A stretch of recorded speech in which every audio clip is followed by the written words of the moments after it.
Okay.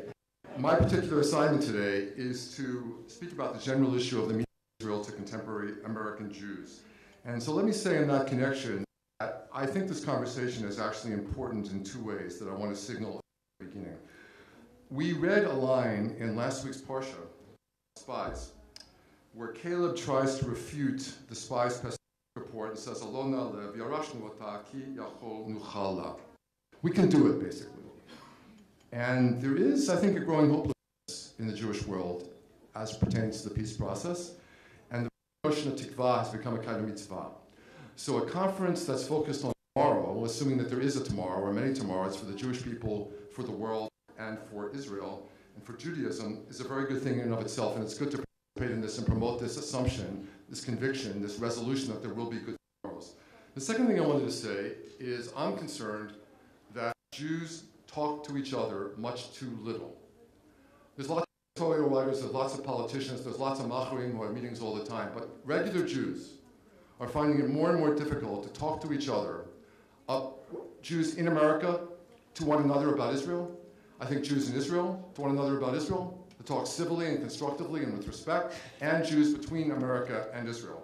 And it's very, very important that what we do here at this conference not stop at this conference, but spread around the world and throughout the year, that this not be the last occasion when Jews can speak honestly about the critical issues facing our people. Sometimes I think that the more critical the issue is, the more controversial it is, the less we're prepared to talk about it honestly. One reason for that is the hopelessness I mentioned before. Another reason is the fear of giving aid and comfort to our enemies. A third reason is we don't like disagreement. We like to be together. We want unity. There's a pleasure in agreement. And on this, we don't agree. There is an assumption, perhaps by some people, that the other side just doesn't deserve respect. That if you're on the left, the right is guilty of immorality. If you're on the right, the left is a traitor. And the whole definition of this notion of a simplistic right and a left is really very, very problematic. So I urge us all to abandon it. Let me say that there are certain deep-rooted realities that are going to make diaspora life in relationship to Israel different than the way Israelis see things. Where you stand, you might say, differs on the basis of where you sit. And to make this point, I want to go back a long way to a great speech, a formative speech that Chad Am gave, a piece that he wrote in 1897 after the First Congress, called the Jewish, what is it called? Medina Yehudit v'Abaya Yehudit, the Jewish state and the Jewish problem. And Chad Am says there, very correctly, I think, that in the West, Zionism satisfies different needs than in the East. In the West, quote, the mere idea of a Jewish state gives the Jew almost complete relief. It provides him an opportunity for communal work and political excitement. His emotions find an outlet. He stands once more spiritually erect, whereas Jews in the East could not be content with this because they had to eat, had to escape the Tsar for their lives. There's a sense in which, I don't want to exaggerate, but there's still a sense in which this is true. There's a different issue here. For Israelis, it's real, it's everyday, it's life and death, it's family, it's taken for granted, it's a whole set of things that it is not for Jews in the diaspora.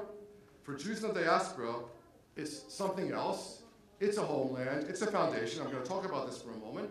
I want to say that the great American Jewish thinker Mordechai Kaplan, the greatest theoretician of Jewish peoplehood that I think we had, put his finger on something very correct and perceptive in 1955 when he wrote a book called The New Zionism, and he said, Zionism has to be redefined. Why? Zionism has to assure a permanent place for diaspora Judaism.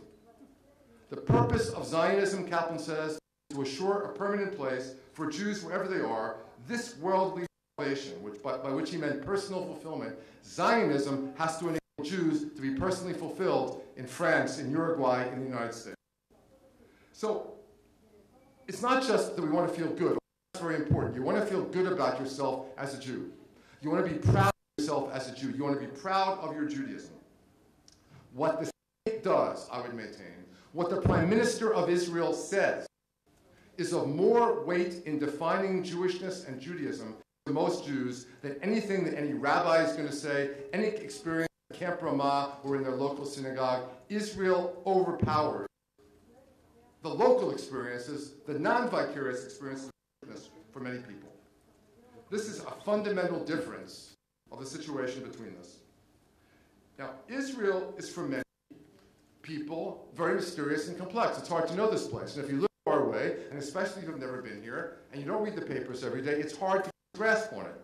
So you, by definition, rest content with something I call the myth of Israel, the larger-than-life story of Israel, fighting death with life, making the desert bloom, bringing refugees in from the four corners of the earth. It's a real story, but it's a larger-than-life story. And it's that story which many Jews can believe in. But I think there's something else. If you're a religious Jew, of whatever denomination, I count myself in this category, a conservative Jew, the land of Israel is at the center of my being. I cannot think of myself as a Jew without thinking of Reshit Smichat Gulatenu. I'll disagree with people about what that means, perhaps. But for me, when I'm in shul on Shabbat, one of the 2 or 3 high points in the service every week is when I say in the Kedusha,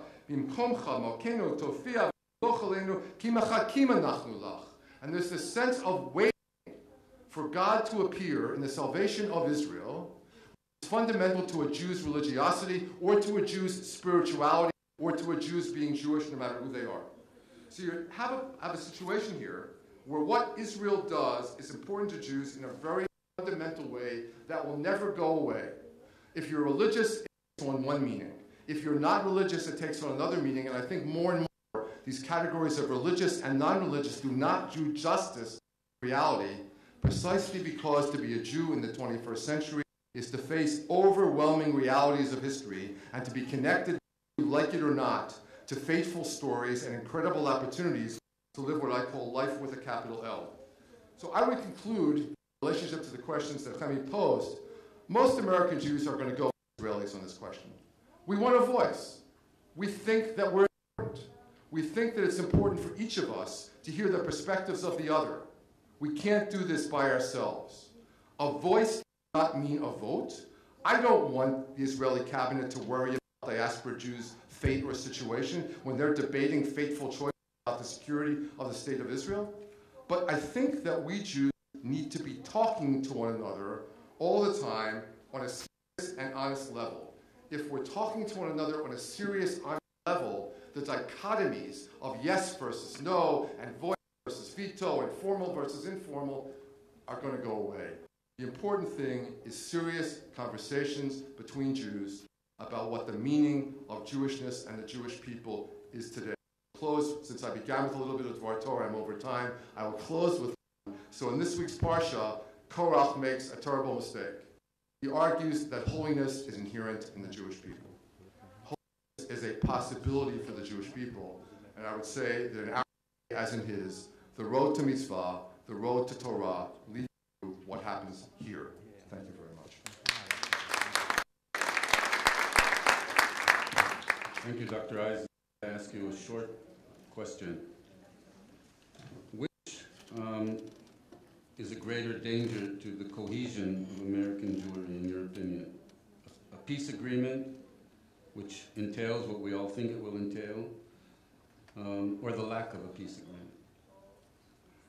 Definitely the lack of a peace agreement. There's no dispute about this. I think Jews want to feel good about being Jewish, and they want to see the state of Israel fulfilling the dreams which we've had of this place for 2,000 years. Peace is an inherent part of that. So without peace, perpetual without peace, and the injustice that comes with this, and the trouble that comes with it, whether you're on the right or you're on the left, Israel means trouble. And when Israel means trouble, a large percentage of American Jews will withdraw, no matter what their politics. Peace in Israel opens up opportunities for Jews and Judaism in the world that cannot even be imagined now. So I don't want to rely on the anti-Semites to preserve our identity. I don't want to rely on a state of war to preserve our identity. We're much better off with peace. There's no shadow of a doubt about that. Thank you.